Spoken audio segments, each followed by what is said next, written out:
première explication un petit peu, c'est peut-être que je ne veux pas tout à fait regarder la caméra à tout moment. La première, c'est parce que je me regarde, parce que je regarde les messages que vous écrivez et aussi parce que je regarde mes notes. Donc, je vous prie d'excuser par cette formule d'impolitesse, mais ça fait partie aussi des contraintes quand on intervient dans le web. Nous commençons. Donc, je vous disais, je suis Marie Lagali, je suis psychologue. J'interviens depuis quelques années pour le réseau Hôtel-Med. Je suis psychothérapeute et je suis aussi expat. Et je suis aussi la maman d'un petit expat qui vient de faire sa rentrée en CP en France. Donc, je suis d'origine argentine, de là mon accent. Je suis française d'adoption et les 4 dernières années, je les ai passées à Hong Kong. Pour préparer cette intervention, je me suis appuyée sur 3 leviers. Le premier levier, c'est évidemment mon expérience professionnelle dans l'accompagnement des expatriés. Le deuxième, c'est des ouvrages des collègues qui ont déjà écrit sur le sujet, qui ont déjà écrit sur la problématique de l'expatriation, qui ont déjà écrit sur la problématique des rentrées scolaires, les problématiques scolaires. Il y a de nouvelles personnes qui nous rejoignent. Bienvenue.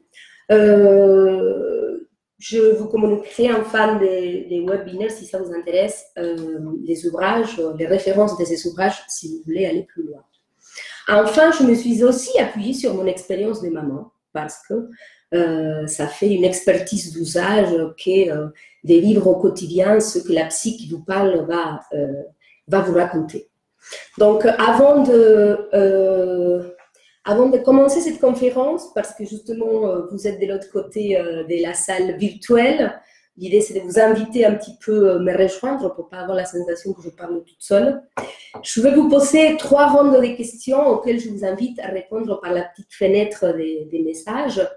Voilà, pas besoin de tous répondre, mais en tout cas quelques-uns. Donc, la première ronde, c'est est-ce que vous êtes expatrié, où vous êtes expatrié, et ça fait votre combien expatriation. Allez-y, je vous écoute. Plutôt, je vous lis. N'hésitez pas, même si c'est une réponse courte, que je puisse savoir avec qui je parle. Personne n'a trouvé la petite fenêtre? Ah oui, Lorraine est en train de taper. Parfait. Donc, je vous attends. Vous êtes 12. Où êtes-vous expatrié en ce moment? Pour les autres, commencez à penser à la deuxième question. Est-ce que vous avez des enfants qui ont fait leur rentrée, là, ces dernières 3 semaines? Et un petit peu comment ça s'est passé. Si vous voulez, vous pouvez un petit peu répondre à tout ça. Donc, on a Trang, Eva Christine, on les attend. On attend leur message. Ah, CP, Nouvelle-Zélande, rentrée en février. Ah oui, en effet. CP, comme mon fils, Eva Christine. Nous rentrons au Canada en décembre avec notre fille du coup CE2, c'est quoi? Nous sommes français, je suis belge, expatriée au Taïwan. CE2, ça fait 8 ans, hein, c'est ça, 8 ans, voilà, c'est ça. Ok, expatriée au Taïwan. Ah oui, j'étais de l'autre côté, justement, pas très loin de Taïwan. Ok, donc la majorité, c'est des jeunes enfants, il n'y a pas des ados qui font leur rentrée. Pour le Canada en décembre, ok. Donc vous partez par là, Lorraine. 9 et 12 ans, ok, super. Donc des pré-ados. Expatrié à Melbourne depuis près de 3 ans, une fille de 12 ans. Ok, super. Collège pour mon aîné, tout à fait. Ok. Super. Merci beaucoup. Donc, la dernière question que j'avais envie de vous poser, c'est qu'est-ce que vous attendez de cette webconférence? Parce qu'on a toujours des attentes. Moi, ça me fait toujours une petite boussole de savoir un petit peu les personnes qui m'écoutent, quelles sont les intentions, qu'est-ce que ces personnes aimeraient trouver dans cette conférence. Donc, si vous pouvez me dire, sinon, c'est pas grave, on va prendre le temps au moment de la rentrée, des questions-réponses pour voir si vous l'avez trouvé. Parce que parfois, on ne réfléchit pas forcément à ces questions quand on s'inscrit. Écoutez, Lorraine, merci beaucoup. Ça résume un petit peu la problématique de cette webconférence, rentrée en expatriation. Comment garder la langue française dans une scolarité anglophone et toutes les activités des enfants. Très important. Donc, je garde aussi cette question. Je ne sais pas si je la note, je ne sais pas si je répondrai autour de la trame de présentation que je veux faire, mais si vous sentez que vous n'avez pas tout à fait la réponse, je peux l'aborder au moment des questions-réponses. Donc, merci beaucoup pour ce partage. Comme je vous disais tout à l'heure, j'étais psy et j'étais aussi maman. Donc, quand j'ai préparé cette intervention, je me suis dit comment je l'organise. J'aime bien utiliser des PowerPoint, mais il m'a été suggéré que je n'utilise pas. Donc, je me suis dit comment je veux faire. C'est un nouveau défi pour moi, mais j'aime bien les défis, donc on y va.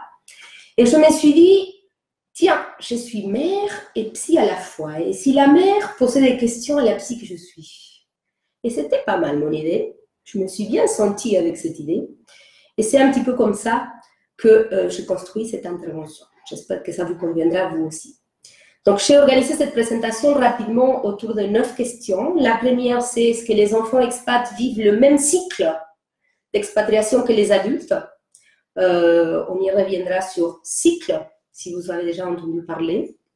La deuxième question, c'est de quoi dépend, quels sont les éléments qui vont impacter la manière dont l'enfant, la façon dont l'enfant va traverser ces fameux cycles.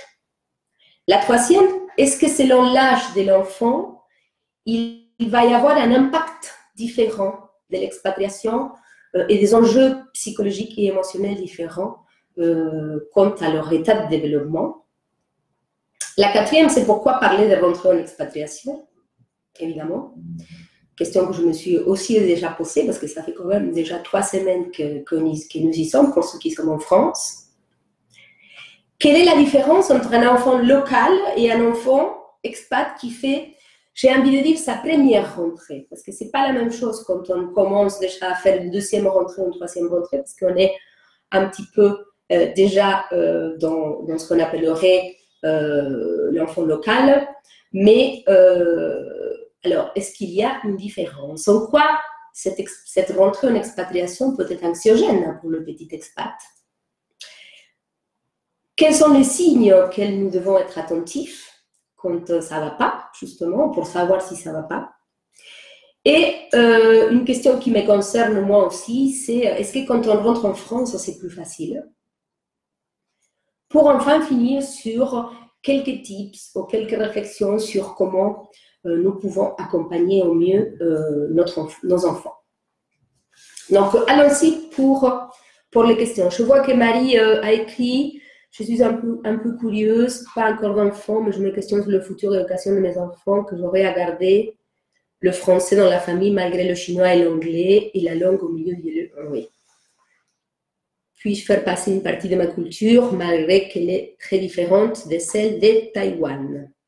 On y reviendra, donc la question de la culture. Alors, est-ce que les enfants, est-ce que vous avez entendu, vous, parler du cycle du choc culturel ou le cycle de l'expatriation? C'est peut-être rhétorique si vous ne répondez pas, mais c'est une question que je me pose à moi-même. Et l'idée, c'est que les études, l'expérience de travail avec les expatriés nous ont fait apparaître ce qu'on appelle la courbe du choc culturel ou la courbe de l'expatriation et qui, évidemment, ne dure pas, traverse des phases, évidemment, pas les mêmes phases, évidemment, elle ne dure pas la même chose, mais en tout cas, on voit qu'on est dans une phase qui est la phase de la pré-expatriation, la phase de la préparation, qui est une phase beaucoup plus centrée sur la logistique, sur les préparatifs, sur il faut faire vite parce qu'il faut déménager, il faut dire au revoir aux proches, comment on dit au revoir, est-ce qu'on a le temps de se séparer, énormément de questions sur comment ça va être, énormément d'inquiétudes et en même temps énormément de projections positives sur l'expérience qui se présente à nous. Donc c'est une phase en même temps d'excitation, d'inquiétude et très centré sur l'action. Ensuite, on est en haut de la vague et on reste un peu en haut de la vague parce que quand on atterrit, c'est un peu la lune de miel, quoi. Pour ceux qui parlent espagnol, c'est el enamoramiento. C'est vraiment, on adore l'endroit où on est arrivé, les couleurs, les odeurs, la langue, la culture, la nourriture. Donc, cette phase, tout est bon. On est bien accueilli, assez généralement, par la boîte de notre conjoint ou de notre conjointe qui nous accueille. Donc, cette phase de lune de miel commence à être suivie par une phase qui commence à descendre vers ce qu'on appelle une phase critique, parfois une crise, qui est la crise du choc culturel, où il y a le principe de réalité qui vient un peu nous bouleverser, un peu nous confronter dans nos convictions. Tout ce qui semblait rose n'est pas si rose, parce que la barrière de la langue. Parfois, on parle la langue, mais on ne parle pas, on n'a pas les mêmes codes culturels, sociétaux, interrelationnels. Donc, on commence à se dire, mais qu'est-ce que j'ai fait là? Pourquoi j'ai pris cette décision? Comment je veux faire, comment je veux m'en sortir. C'est aussi une phase, selon le temps, où on commence à être beaucoup plus loin dans le temps de notre départ. Donc, la communication avec notre famille et nos amis, elle commence à se dilater aussi. Donc, on commence à se sentir un peu seul. Poursuivre, évidemment, parce que nous avons tous cette capacité d'adaptation, nous avons tous cette capacité de résilience, pour dire certains psy. Une phase plus d'ajustement, où on commence à trouver nos marques, on commence à trouver des gens qui parlent notre même langue, avec qui on partage des codes. On commence à sentir que ça va, on sait où est le supermarket, on sait comment prendre un bus, on sait les 2 ou 3 applications qu'on ne peut pas rater quand on habite quelque part, et ainsi de suite, pour à la fin passer dans la phase d'adaptation où on est un petit peu, pas comme des locaux, mais on s'approche plus aux poissons non l'eau qu'aux poissons hors de l'eau que de la phase précédente. Voilà un peu les cycles. Chez les enfants, à partir d'un certain âge, on parlera des âges plus tard, ce cycle sera similaire. Il nécessitera aussi, comme chez les adultes, des efforts d'adaptation. Et ça sera aussi, comme chez les adultes, une source d'inquiétude, parfois de frustration, parfois de souffrance et surtout de tristesse. Si d'autres facteurs, et là on rentre dans la phase suivante, dans la question suivante, s'y mêlent. Parce que l'autre question, c'est est-ce que ça dépend de quelque chose, la façon dont l'adulte, mais aussi l'enfant, parce qu'on parle des enfants en ce cas-là, va traverser ce cycle. Évidemment, les êtres humains, nous sommes complexes, donc tout est multifactoriel. Je ne peux pas vous dire, oui, en effet, à tel âge, au bout de telles heures, au bout de tels jours, ça va se passer comme ça. Mais l'observation, les études montrent qu'il y a 3 facteurs qui sont essentiels dans la manière, dans la façon dont les enfants traverseront ce cycle du choc culturel. La première, c'est l'âge, parce que selon sa phase de développement, l'enfant n'aura pas les mêmes besoins et donc les situations ne seront pas vécues de la même manière. Et ça, je l'aborderai dans la 3e question, mais il est très important. La 2e, c'est un petit peu le tempérament de l'enfant. Il y a des choses que l'enfant... Bonjour Leslie, il y a des nouvelles personnes qui nous rejoignent.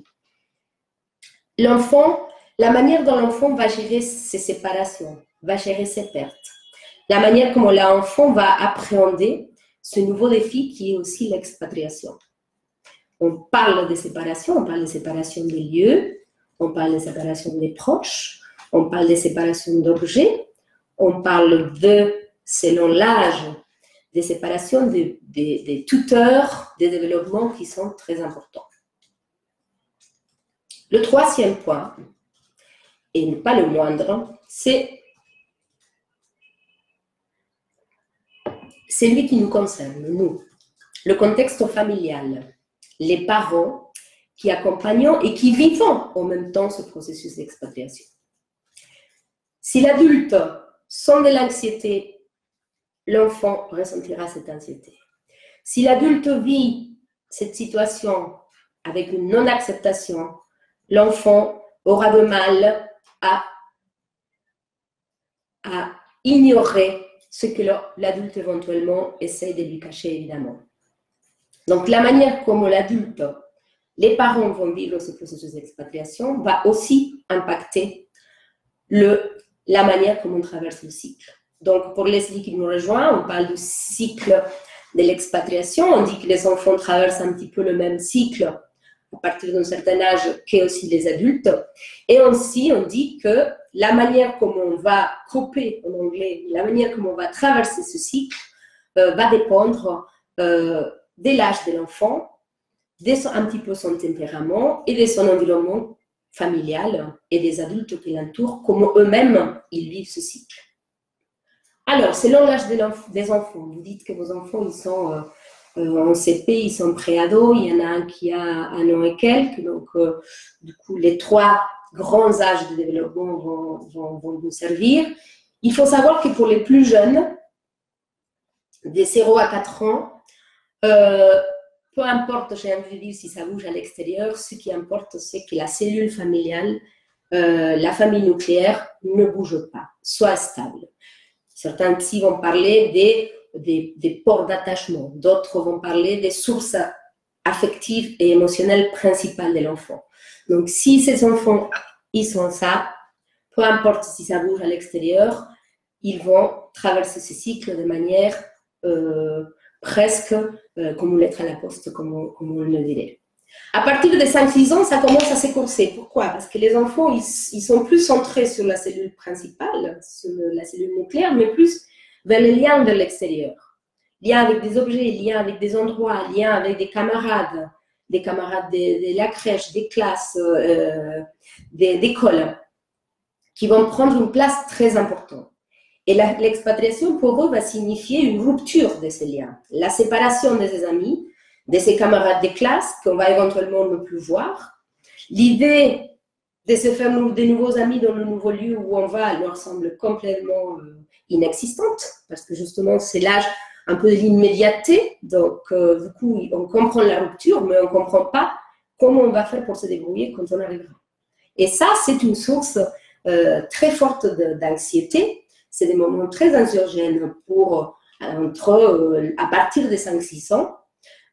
Et que chez les préados et les ados, on disait que dans les 5-6, ça s'écorce, mais chez les préados et les ados, alors là, vous le savez, les mots clés, les mots maîtres étant transformation et passage, un enfant qui n'est plus un adulte qui est en devenir, un ado qui souffre cette transformation-là, donc un ado qui va avoir besoin des ports d'attachement extérieurs, comme les amis, comme les membres du club, comme les profs, et ces réseaux-là, ces camarades de classe évidemment, et ces réseaux-là, au moment de l'expatriation, vont être rompus, vont être interrompus, vont être dilatés, créant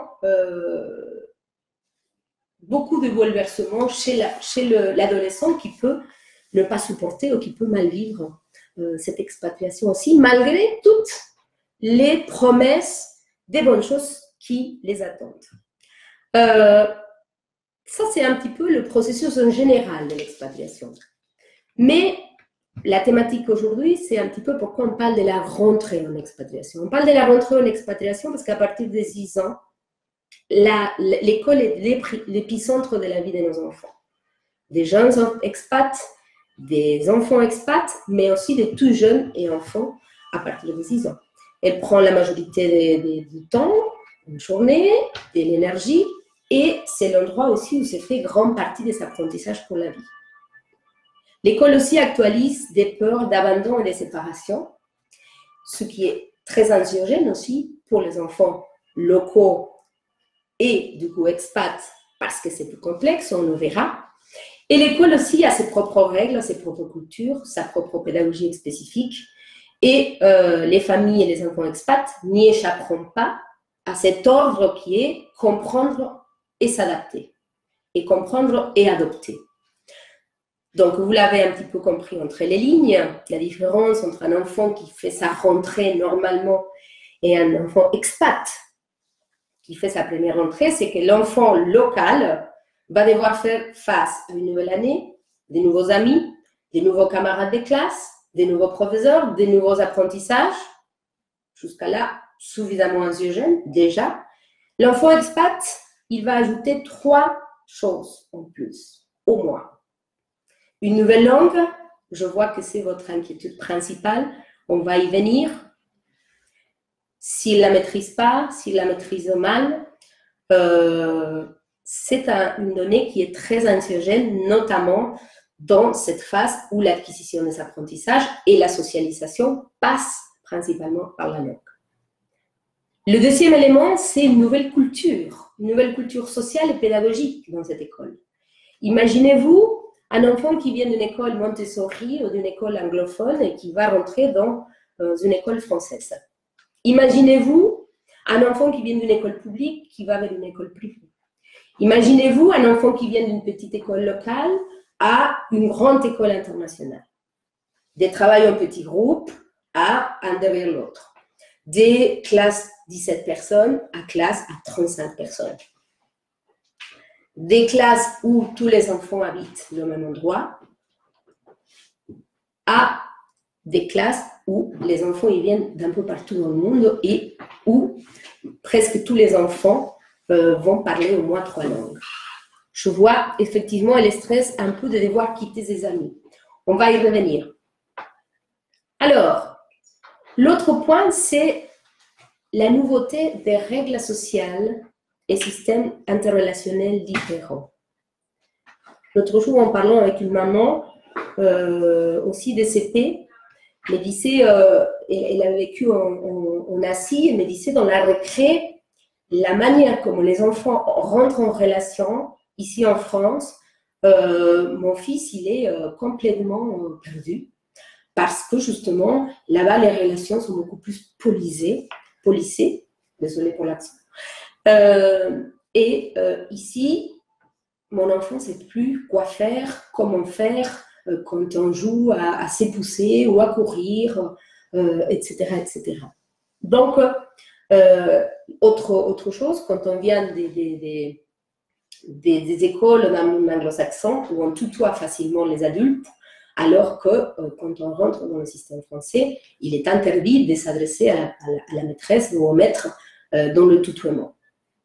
Voilà un petit peu pourquoi cet enfant expatrié qui fait sa première entrée va être différent que l'enfant local qui va aussi devoir vivre des nouveautés, mais avec beaucoup moins d'enjeux en ce qui concerne les autres éléments à gérer, comment ce nouveau code, comment cette nouvelle langue, comment ces nouvelles règles sociales ou interrelationnelles.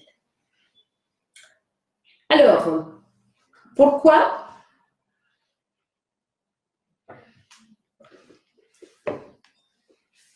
le petit expat ou le jeune expat vivra cette expatriation avec ce risque du fait qu'elle soit plus anxiogène que les autres? Parce que tous ces changements, toutes ces nouveautés, parce que tous ces inconnus, ces incertitudes vont s'inscrire dans un contexte de vulnérabilité qui est un contexte de deuil et de séparation et de rupture avec le pays qu'ils sont en train de quitter. Vous disiez, Leslie, elle stresse un peu de devoir quitter ses amis. Donc, un enfant qui a déjà fait son processus d'expatriation, non seulement il l'a quitté, et c'est pour ça que c'est intéressant de parler des cycles d'expatriation au préalable, mais en plus, il doit s'adapter, il doit traverser ces nouveaux défis, ces nouveaux challenges qui sont la langue, la nouvelle culture et les nouvelles règles sociales et interrelationnelles. Donc, ce terrain est un terrain de vulnérabilité qui, parfois, peut créer de la souffrance, qui, parfois, peut créer du mal-être chez nos enfants. Et pour cela, il faut être très attentif. Vous me direz, ça fait 25 minutes qu'on parle et l'image qui nous est présentée est une image assez négative. Donc, tous les risques qu'on court. On a déjà pensé à tous ces risques. Et justement, c'est pour ça qu'on est là dans cette boîte de conférence, c'est pour ça qu'on se renseigne pour justement pouvoir faire quelque chose. Parce que ça ne sert pas à grand-chose de nous inquiéter un peu plus que ce qu'on est déjà. Et vous avez raison.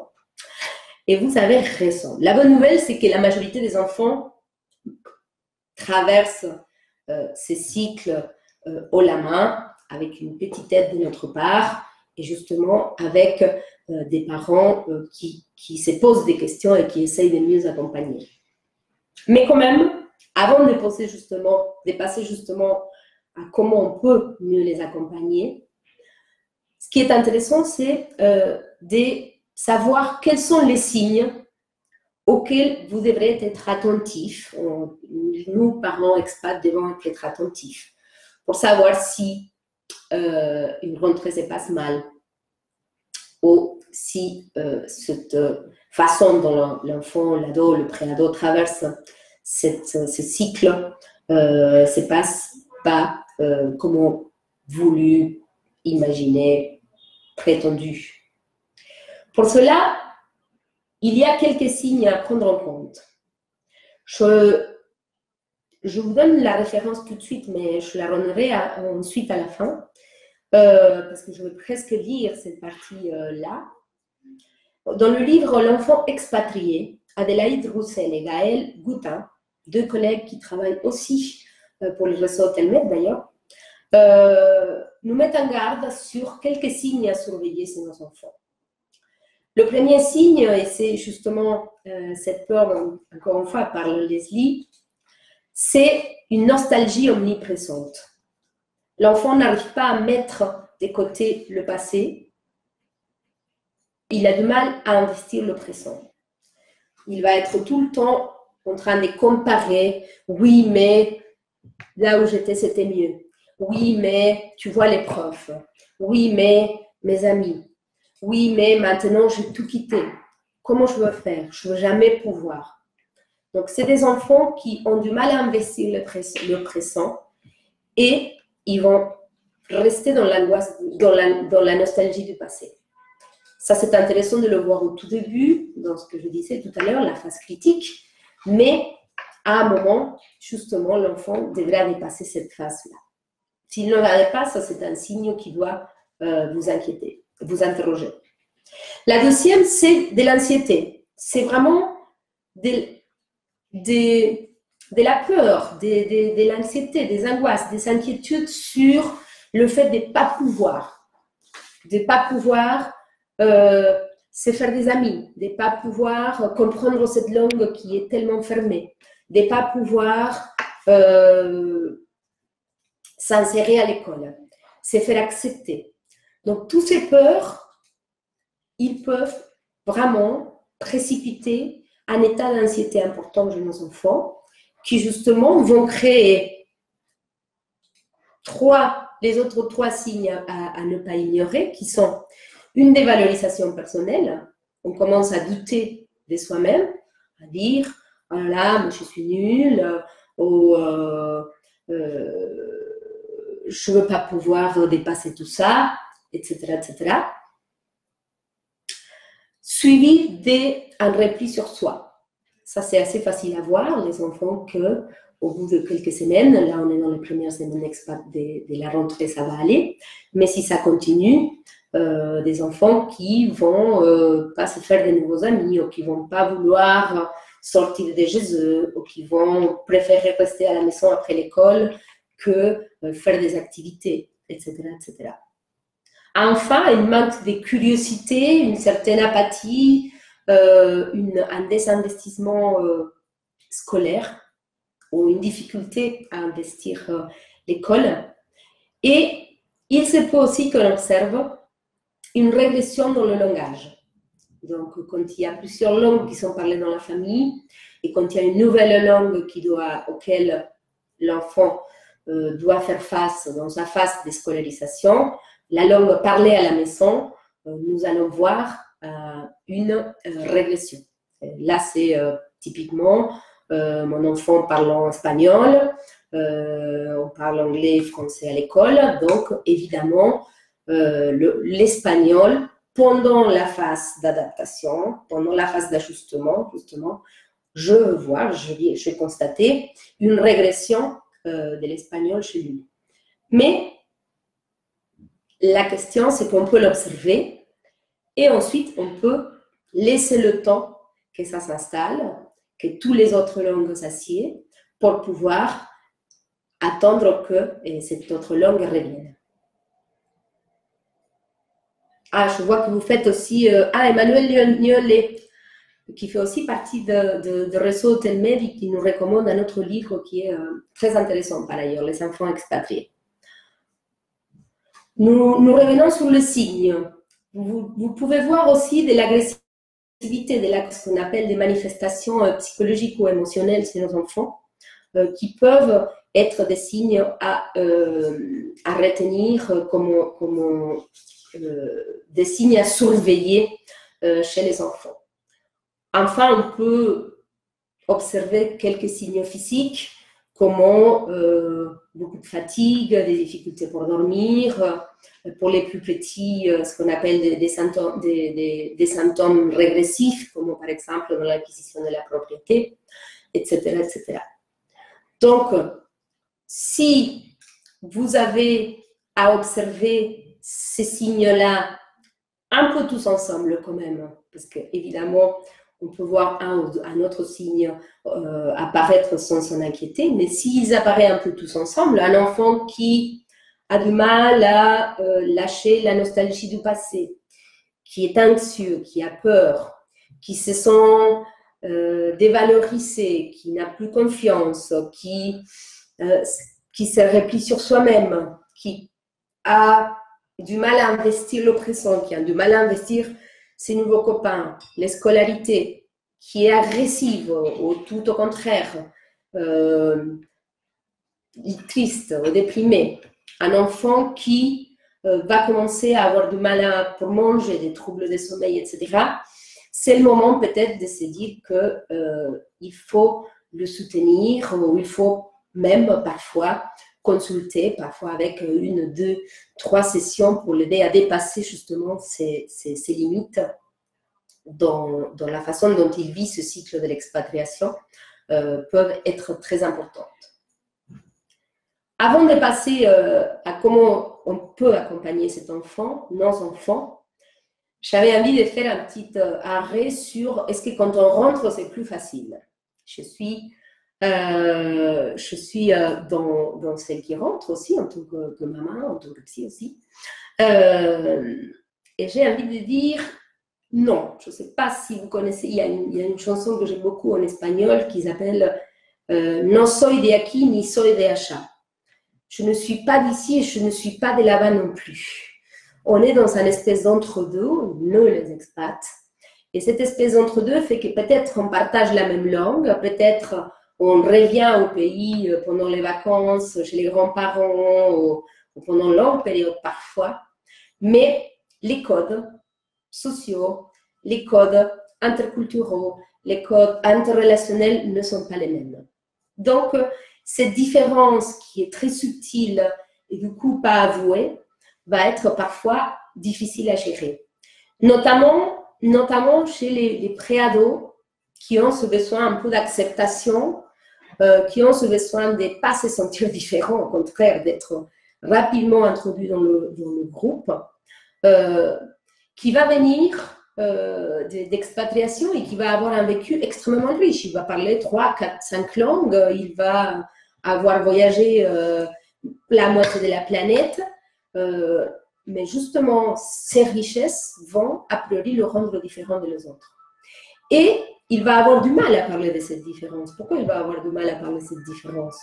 Parce qu'il ne voudra pas que les autres pensent qu'il frime, ou que les autres pensent qu'il fait son intéressant. Donc, même cette particularité, cette richesse peut être vécue comme un handicap dans l'intégration parce que c'est un élément de différence et pas nécessairement que de différenciation de nos enfants avec les enfants locaux qui n'ont pas toute cette richesse mais qui vont avoir les racines qui sont là et qui vont bien connaître les codes et qui vont bien évidemment être déjà en groupe bien constitué. Je vois que Emmanuel continue à nous donner Ah, Eurocmulis, tout à fait. Ça, c'est aussi très joli, une très jolie ressource. N'hésitez pas à les prendre parce que c'est des ressources qui sont très utiles justement pour pouvoir... bonjour Emmanuel. Bonne suite. Bon, alors, comment pouvons-nous accompagner nos enfants au mieux en nos préados? J'ai envie de dire qu'il y a trois orientations à explorer. La première, c'est nous et l'enfant directement. Donc, c'est comment nous pouvons l'accompagner. La deuxième, c'est l'institution. Et la troisième, c'est nous-mêmes. L'enfant directement. Je sais que vous allez me dire, oui, mais on le fait déjà. Mais prenez le temps d'échanger avec votre enfant du vécu de cette rentrée, du vécu de cette expatriation. Si vous le faites déjà, tant mieux, continuez. Après l'école, en rentrant à la maison, prenez le temps de marcher avec lui pour savoir comment ça s'est passé, avec des questions simples, pendant le dîner, avant de se coucher. Créez cet espace de dialogue. C'est essentiel parce que c'est le moment où tout sort. On l'a entendu pendant la webconférence, pendant tout ce que je vous disais tout à l'heure, pendant ce diagnostic presque. C'est un moment de beaucoup d'inquiétude, de beaucoup de deuil, des choses nouvelles à acquérir. C'est un moment où les émotions sont à fleur de peau. Et c'est un moment où on ne trouve pas les mots pour pouvoir se dire. Donc, dans ces espaces de dialogue, il est important de les prendre au tout début, lors de ces rentrées, pour accueillir ces émotions, pour pouvoir les mettre en mots, pour pouvoir aider l'enfant à exprimer ce qu'il vit. Aussi pour comprendre ses besoins. De quoi a-t-il besoin en ce moment? Est-ce qu'il a besoin qu'on l'accompagne? Est-ce qu'il a besoin qu'on l'aide à aller vers? Est-ce qu'il a besoin de prendre du temps? Est-ce qu'il a besoin de contacter ses copains du pays qu'il a quitté? Quels sont ses besoins? Quelles sont ses émotions? Et aussi, partager sa propre histoire. C'est-à-dire, tu sais, moi aussi, j'ai vu mon premier jour d'école. Moi aussi, j'ai vécu cette rentrée en expatriation, ou pas en expatriation. Voilà comment je me suis ressentie. Parce que notre histoire légitime aussi le vécu de nos enfants. Énoncer sur ses propres peurs, ses propres angoisses, ses propres émotions, celles qu'on a vues passer, ça ne signifie pas que vous n'avez pas pu les surmonter, au contraire.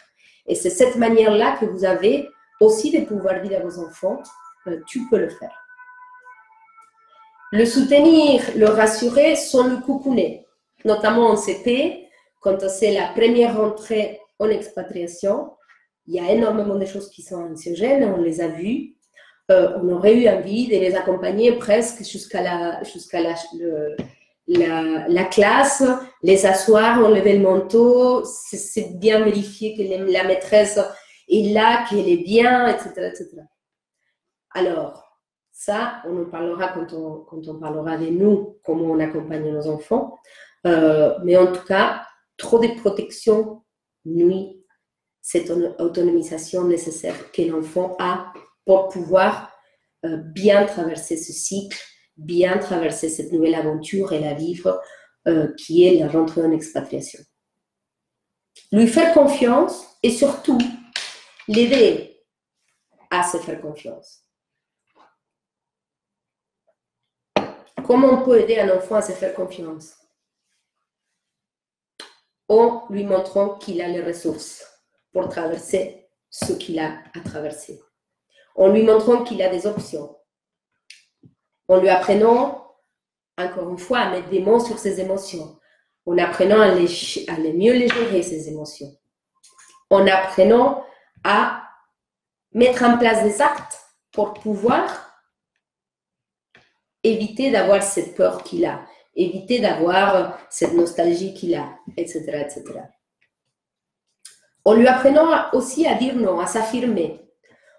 Parce qu'encore une fois, quand on est tout nouveau et on n'a pas les ressources, on sent qu'on n'a pas les ressources, on va tout faire pour se faire accepter. Et quand on veut tout faire pour se faire accepter, on se rend vulnérable d'une certaine manière et on se rend vulnérable à d'autres petits leaders qui parfois sont des leaders négatifs, à certaines violences aussi qui se passent dans les écoles.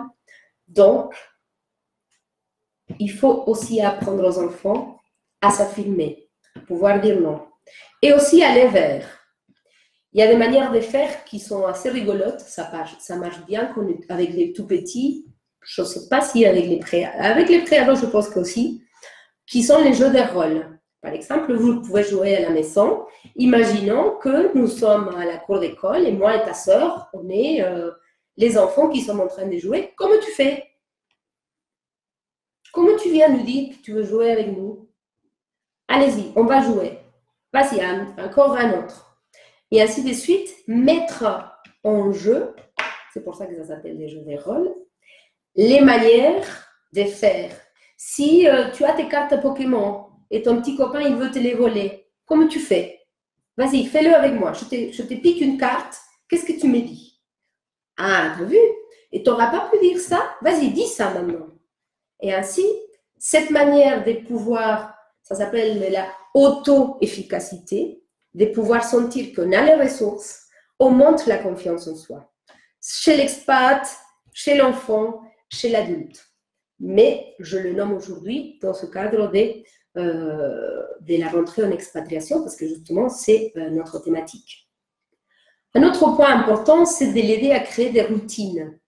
Il y a tellement de choses nouvelles, tellement de choses qui bougent, tellement de choses qui ne sont pas claires que l'enfant perd ses repères. Donc, on disait tout à l'heure, ces rentrées en expatriation va actualiser ces peurs d'abandon et de séparation. Comment faire pour justement ramener l'enfant à un recentrage? Et ça, notamment pour les plus petits, mais aussi pour les plus grands, l'aider à faire des routines. Éventuellement faire un sémanier, un planning hebdomadaire. Éventuellement faire la liste des activités. Il y a énormément de choses à faire pour pouvoir l'aider. Se coucher très tôt, au début. S'élever 1 heure avant, une bonne 45 minutes avant, pour bien se préparer à la rentrée, pour avoir le temps de parler. Pour justement évacuer toutes ces peurs ou toutes ces choses que vont nous permettre de pouvoir aller à la classe. L'aider à aller vers. Au tout début, très souvent, comment on fait pour avoir des copains? Comment les enfants font pour avoir des copains? Il est essentiel qu'ils fassent des copains. Nous, adultes, on peut être proactifs dans l'organisation des playdates. Et ça, c'est très important. Ou aller au parc. Ah, où est-ce que se retrouvent les mamans? Est-ce qu'il y a des groupes où ils se réunissent après l'école? Et je peux prendre votre téléphone pour prendre une playdate. Nous pouvons être proactifs. Une expérience de playdate qui se passe bien est une porte ouverte à une récré moins effrayante parce qu'on a déjà des points d'attachement et des nouveaux copains ou des potentiels nouveaux copains, des gens avec qui on s'entend bien. Et ça, c'est intéressant et nous, adultes, on peut avoir cette facilité d'approche vis-à-vis des autres parents pour pouvoir le faire. Prendre le temps de, par exemple aussi, l'inscrire à d'autres activités hors école. Mais pas n'importe quelle activité est loin. On peut demander où est-ce que les enfants vont. Est-ce qu'il y a des activités, des clubs, par exemple, attachés à l'école, etc., etc. Pour qu'il y ait d'autres espaces aussi de socialisation.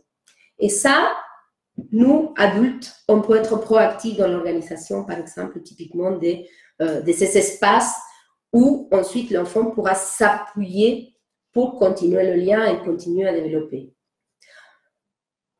Prendre du temps de qualité avec nos enfants. Au début, nous aussi, adultes, on traverse cette même période d'expatriation, cette même phase. Et nous sommes parfois aussi, pendant qu'on fait la rentrée, en train d'appeler le fournisseur d'accès d'Internet, en train d'appeler la gazinière qui n'arrive pas, en train d'appeler le mec du visa qui ne nous a pas donné le papier qu'il fallait pour l'école, pour l'assurance. Et plus l'anxiété de tout ce qui nous attend, de tout ce qu'on ne peut pas gérer, de tout ce qu'on doit gérer, etc., etc. Alors, ces espaces, si on a l'enfant qui dit « Oui, mais attends 2 minutes, tais-toi, 2 secondes », non. Soyons attentifs là-dessus, à créer, bien que petits, des espaces de qualité avec nos enfants. On va prendre une glace à la sortie de l'école. Et tout ça dans une maison vide. Exactement. Et tout ça dans une maison vide. Vide parce qu'on n'a pas les meubles, vide parce qu'on n'a pas home, et vide parce qu'on n'a pas tout ce qu'on appelle les réseaux primaires, toutes nos familles, nos amis, évidemment les jouets de nos enfants, dit Emmanuel. Donc, ces espaces de qualité avec lui, avec notre enfant, sont essentiels parce qu'ils sont le port. Encore une fois, on va prendre une glace, on va choisir des choses qui nous font plaisir. On va tout simplement dessiner. On va tout simplement aller au parc. Mais c'est des espaces où on rassure notre enfant en lui disant autour, tout bouge, mais home est là. Et ça, c'est très, très important. Je disais tout à l'heure, cette école va activer ces anxiétés, ces peurs de séparation, ces peurs d'abandon. Ce temps de qualité avec lui, c'est une manière aussi de dire, nous serons là, nous sommes là, tout va bien se passer. Et nous allons traverser ce qu'on est en train de traverser ensemble et nous allons apprendre à profiter de cette nouvelle aventure aussi ensemble. Et les jouets vont arriver. Parce que c'est intéressant d'imaginer un bateau qui arrive, parce que les jouets, quelque part dans le monde, ils sont en train de nous suivre. Et ils vont venir remplir cette maison qui ne sera plus vide et qui commencera aussi à s'éteindre des couleurs de cette nouvelle vie qu'on accueille. Alors, une question aussi que posée, je ne me souviens plus qui, tout à l'heure, cette peur de quitter les amis. Il est important, il est important de pouvoir trouver des moyens de garder des liens avec des amis. Avant de trouver la solution, il est important de créer, j'entends, j'écoute attentivement mes paroles et de notre côté, l'anxiété vient de quitter les amis. Évidemment. Et notamment si, je vous disais tout à l'heure, ils sont dans l'âge de 6-7 ans et préadolescents, adolescents. Donc, comment on peut imaginer, comment on peut aider nos enfants à pouvoir garder le lien avec nos amis, rester au pays, mais rester aussi au pays, au pluriel, parce que parfois on est dans plusieurs expatriations. Est-ce que c'est des échanges de photos? Est-ce que c'est le WhatsApp? Est-ce que c'est rendez-vous Skype où les parents s'organisent pour pouvoir le faire? Est-ce que c'est s'organiser avec les adultes pour inviter les amis à venir nous rendre visite? Est-ce que c'est comment on garde le lien? Comment on peut imaginer qu'on se revoit? Comment imaginer aussi, surtout dans les écoles internationales, il y a parfois je pense à une situation, un espace par exemple, où la classe que l'enfant a quittée accueille par vidéoconférence le petit enfant qui est maintenant dans un autre endroit d'expatriation. C'est un peu comme à mon époque les échanges de lettres avec des correspondants, mais là maintenant avec d'autres supports et c'est vachement intéressant. Donc du coup, garder le lien avec les amis restés au pays, ça c'est travail avec vos enfants et comment on peut garder le lien. Il ne faut pas que ce soit un lien omniprésent qui vienne nourrir justement cette nostalgie du passé dont on parlait tout à l'heure. Il est important de dire, OK, on garde le lien, mais aussi, on investit la nouvelle vie en expatriation. Je vous parlais des routines. Emmanuel dit la vigilance horaire. En effet, parce qu'il y a différents fuseaux horaires, donc parfois ce n'est pas possible, mais ça peut se faire aussi par échange décalé. Absolument. On ne peut pas passer la nuit à attendre des amis occupés ailleurs. L'idée, justement, de garder les liens avec les amis, ce n'est pas attendre les amis, c'est de garder le lien tout en travaillant, mais pas un lien dans la nostalgie, mais un lien en se disant, si nous sommes une famille nomade, nous avons aussi des liens nomades et nous pouvons garder les liens et on va avoir des amis un peu partout le monde. Il y a des manières d'investir ces amitiés, sans oublier qu'il y a des nouveaux amis potentiels qui sont là à attendre qu'on puisse les connaître, qu'on puisse les découvrir et qui sont autant plein d'autres choses aussi à nous apporter. Et ça, c'est pour ça que j'ai dit, parfois, nous, parents, on doit être proactifs dans la création des espaces de rencontre. Parce qu'il peut y avoir une résistance de par cette nostalgie du passé. Donc, comment nous allons créer des espaces de rencontre avec le local, avec l'aujourd'hui. Encore une fois, le parc, encore une fois, une fête d'anniversaire, encore une fois, une playdate, encore une fois, des mères qui commencent à se rencontrer. Il y a des associations, évidemment. Dans chaque pays, il y a des associations de francophones qui se réunissent, etc. Et c'est des espaces qui doivent, au début, être investis par, je ne sais pas ce qui s'est passé, il y a une petite déconnexion, des espaces qui doivent être investis parfois par les adultes pour que l'enfant puisse y aller. L'institution, parce que, je ne sais pas s'il faut que j'arrive, on avait dit 1 heure, donc l'institution, c'est important aussi de garder un contact régulier avec les enseignants au début. Ne vous contentez pas avec la réunion d'information aux parents, éventuellement prenez contact aussi, prenez attache des professeurs, même si vous ne parlez pas parfaitement la langue, c'est important que vous puissiez s'approcher d'eux et c'est important que vous compreniez comment se porte l'enfant en classe, a-t-il des difficultés, comment on peut l'aider à la maison.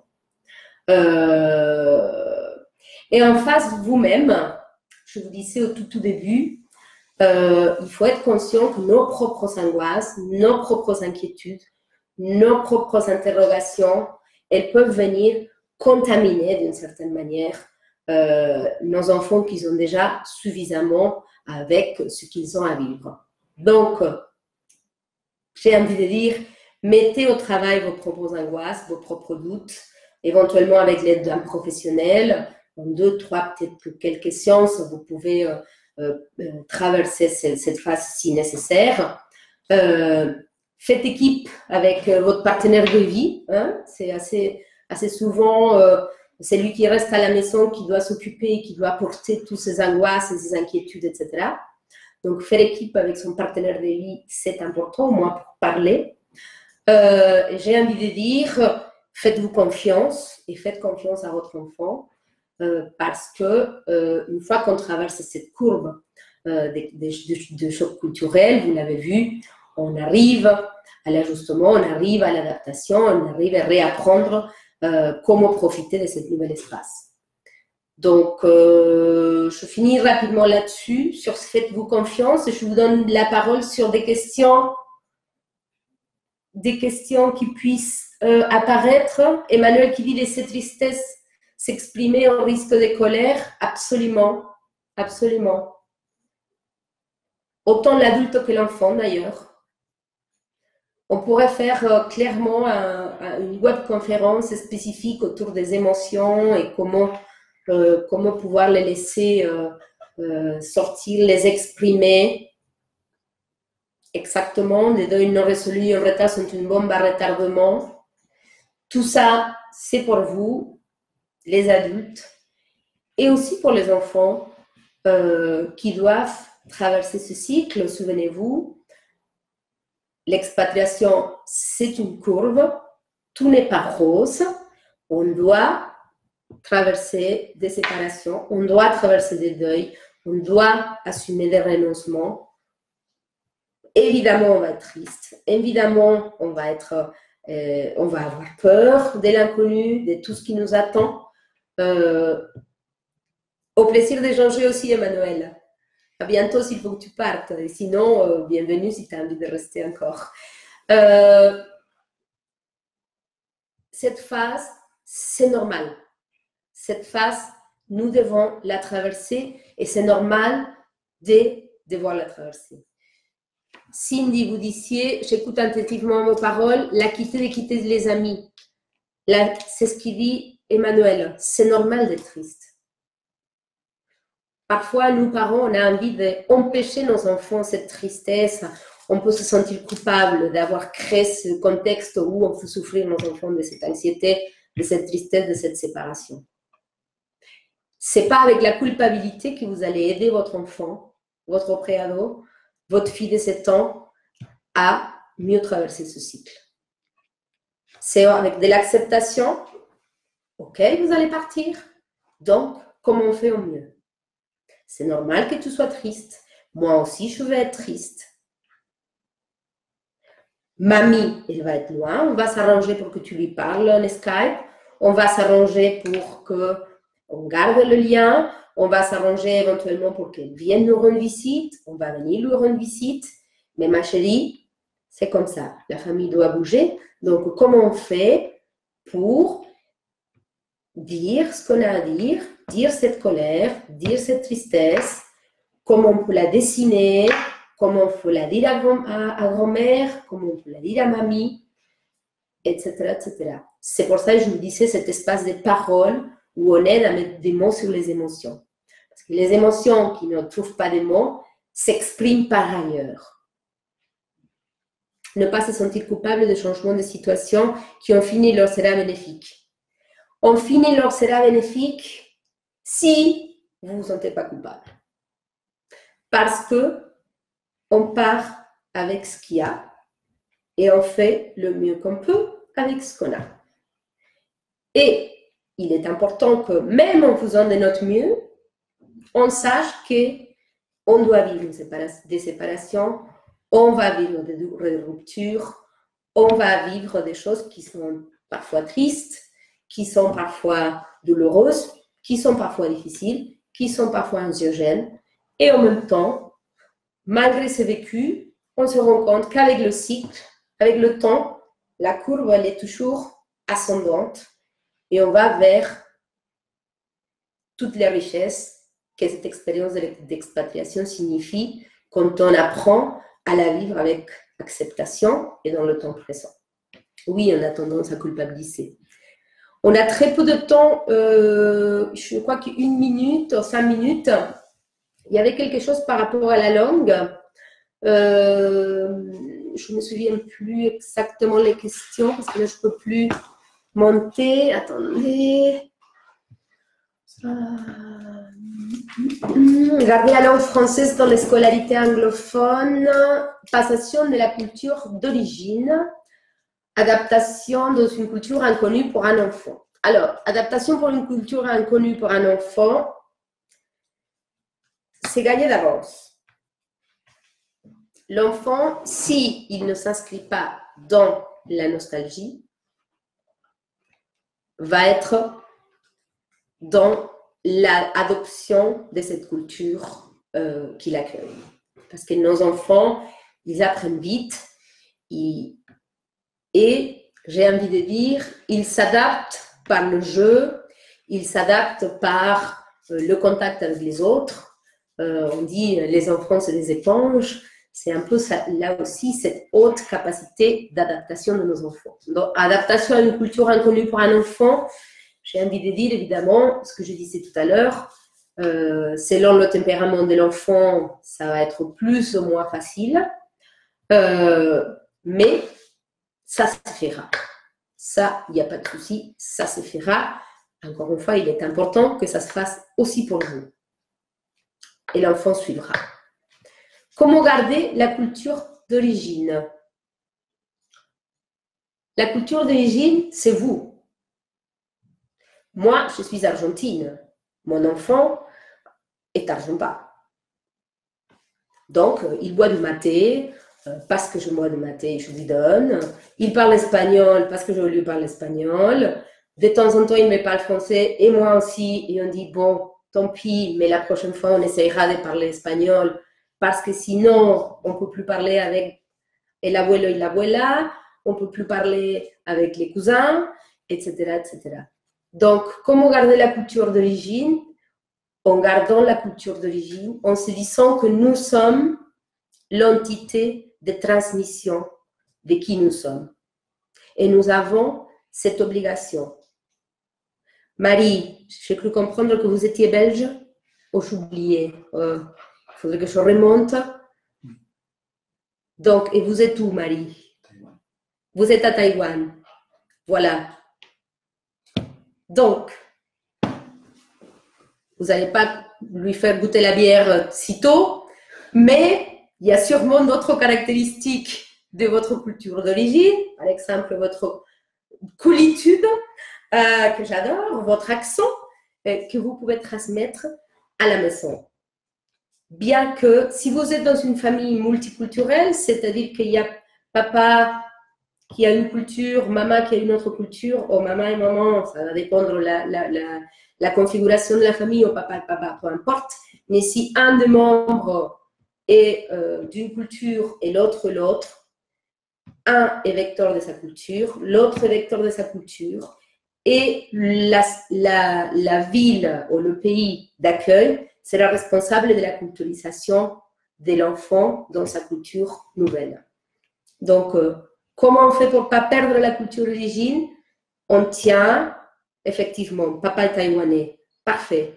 Donc, Marie, vous êtes responsable de la racine, ou de la branche, ou de la transmission de votre culture belge à votre enfant. Donc, n'ayez pas peur à garder français, à lui parler français, à cuisiner des cuisines belges. Je ne sais pas si vous êtes des Belges qui parlent français, mais, ou l'autre langue qui parle belge. Mais vous gardez votre culture, papa garde la sienne, et à l'extérieur, il y a la culture de socialisation. Voilà, vous parlez français.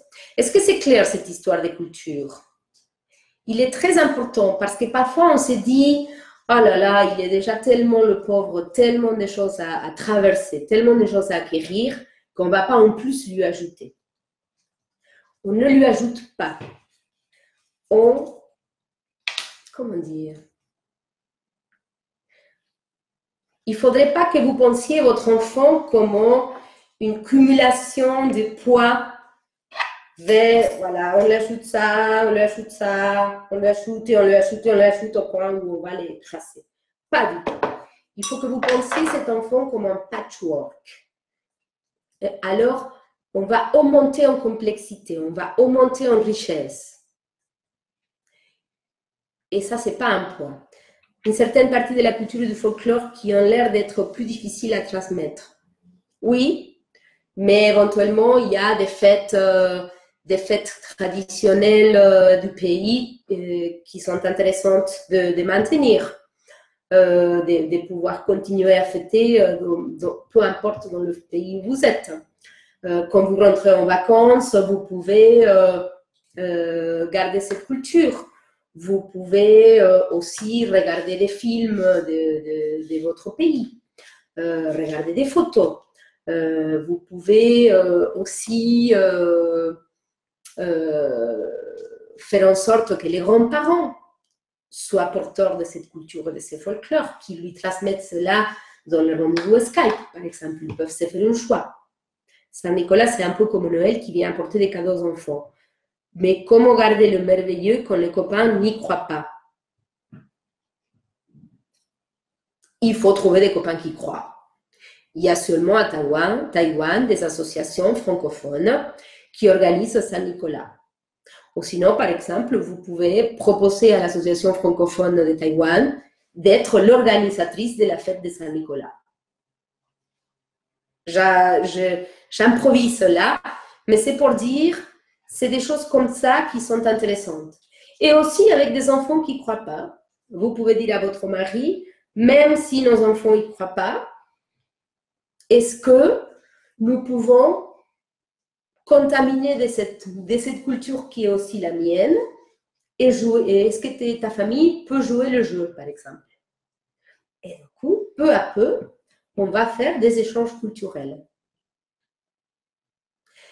Ce qui est intéressant, c'est d'imaginer que vous êtes là pour accompagner l'enfant et pour l'aider à développer les ressources.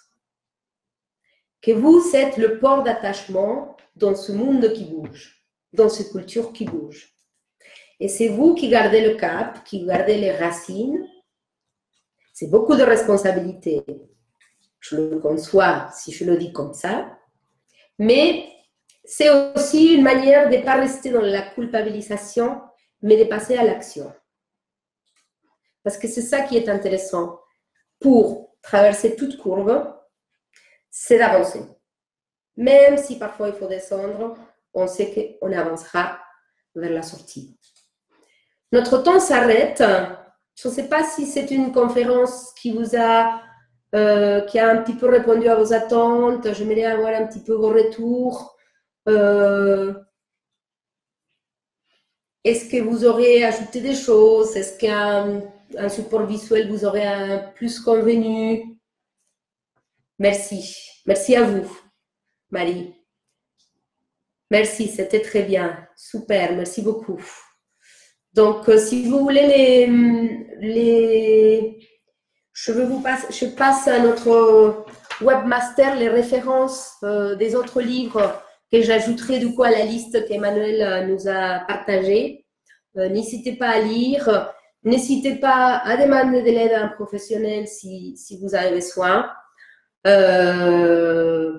HotelMed, c'est parfois une aide à la distance avec un psy qui parle votre langue, un coach qui parle votre langue, parfois un peu de guidance en disant une consulte, je fais ceci, cela, qu'est-ce que vous en pensez? Parfait, on y va. Ok, on y va. Et faites-vous confiance surtout parce que vous traversez aussi le cycle et vous êtes en chemin autant que vos enfants. Et l'idée, c'est de pouvoir le traverser ensemble. Je vous souhaite une très belle continuation. Est-ce que quelqu'un d'autre? Contact est en train de taper. Ok. Ah non, contact, c'est c'est mon webmaster. Désolé. Est-ce que vous avez d'autres retours, d'autres choses à partager avant qu'on se quitte? Je compte jusqu'à 5 et je raccroche. Je vois que personne ne nous répond, n'a plus rien à dire. Bon. Donc, je vous dis merci de votre temps, merci de votre écoute. Nous restons à votre disposition si vous avez besoin. Et à bientôt pour de nouvelles aventures. Au revoir.